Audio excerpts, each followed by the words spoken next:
A credit score looks like a grade. 3 digits. Higher feels better. Lower feels like a verdict on your character. It isn't a report card for who you are. It is a risk signal used by systems that decide access and price. This video maps how credit scores are used in the real world, what they are for, who uses them, and what kinds of information typically feed them, without coaching you to game a number. This is educational content, not financial, legal, or credit repair advice. We're explaining how the system works, not telling you what to do. Nothing here guarantees a score change or loan approval. Let's start with the surface myth. My score is my financial identity. Close, but incomplete. Your identity is broader. A score is a compressed forecast used by institutions that need a fast, standardized answer to a narrow question. Relative to other people, how risky does this credit file look right now for this product? Engine 1. The signal. Lenders use credit scores and credit reports to help estimate the relative chance of repayment problems. The Consumer Financial Protection Bureau describes a credit score as a number that helps lenders predict how likely you are to pay back money you borrow. 2 files sit in the background. The credit report is the longer history, accounts, balances, payment status, and certain public items when they appear. The score is a model output distilled from information like that into a single number a computer can sort. Important nuance. You do not have one true score. Different scoring models exist. The same bureau file can produce different numbers depending on which model a lender pulls. A mortgage lender and a credit card issuer may not look at identical 3-digit outputs. Free scores you see in an app may use a different model than the one a bank purchases for underwriting. The score is also not the whole decision. Income, employment stability, existing debts, collateral, affordability tests, and lender policy still matter. Some people with strong scores are declined for other reasons. Some people with thin files face different paths entirely. The score is a standardized shortcut inside a larger underwriting machine. Engine 2. Who uses scores? Banks and credit card issuers are the obvious users.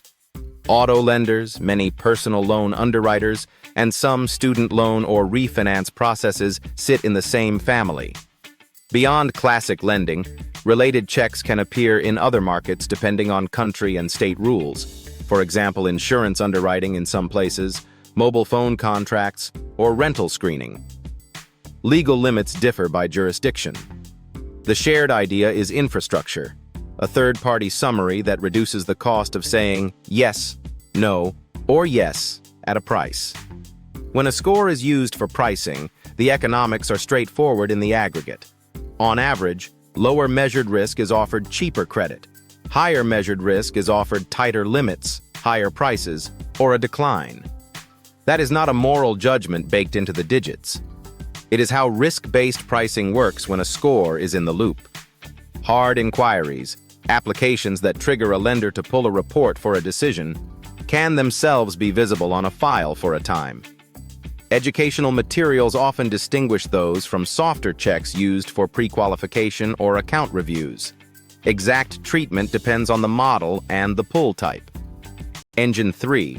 What typically feeds the models? Widely taught educational maps for common scoring models group information into categories such as payment history, amounts owed, length of credit history, new credit, and credit mix. Payment history is usually described as the largest single category. Exact formulas are proprietary. Weights vary by model and evolve over time. So any pie chart you see online is a teaching map, not a promise that if you do X, your score moves Y points next Tuesday. What tends to matter in the category story at a high level?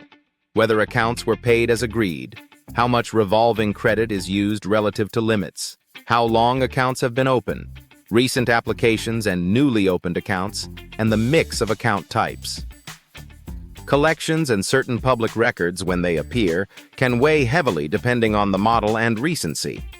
There is also the thin file problem. People with little recorded history can be hard to score. That is not the same as having a low score.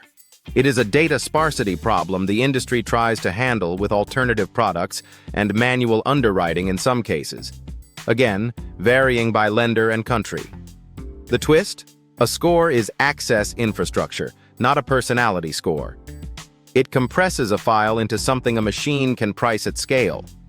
That helps people with straightforward files get fast approvals. It also means people with messy but explainable stories can be sorted by a number before a human reads context. Seeing the machine does not tell you what to optimize. It tells you why the number keeps showing up on applications, why two honest people can hold different scores with different prices attached, and why "what's your score" became a cultural shorthand for a much narrower technical object. If this was useful, subscribe for more calm systems explainers. No hype, no shortcuts, just the map.